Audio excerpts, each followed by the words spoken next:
buldozer.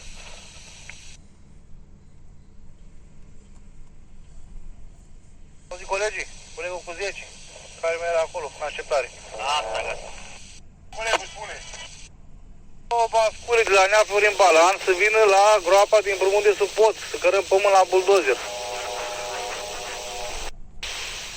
La Monta Caracaș, am auzi?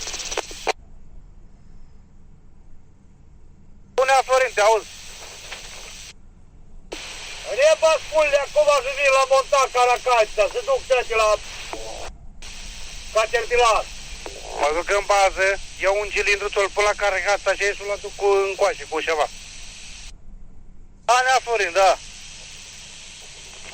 Cilindru să-l pui la Caracaș. La aia din bază, ca să nu mai disfac pe asta. Puțin, dacă crește și-o luat om cu zom.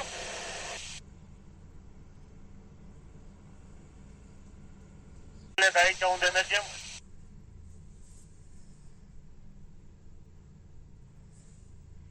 Orarul la Caterpilar, cărat pământ la buldozer, de la groapa din Prumut.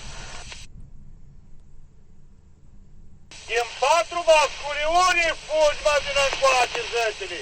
Din 4 basculi, 2 trebuie aici, 2 înțeleg, a putat statele ce e, măi, oameni.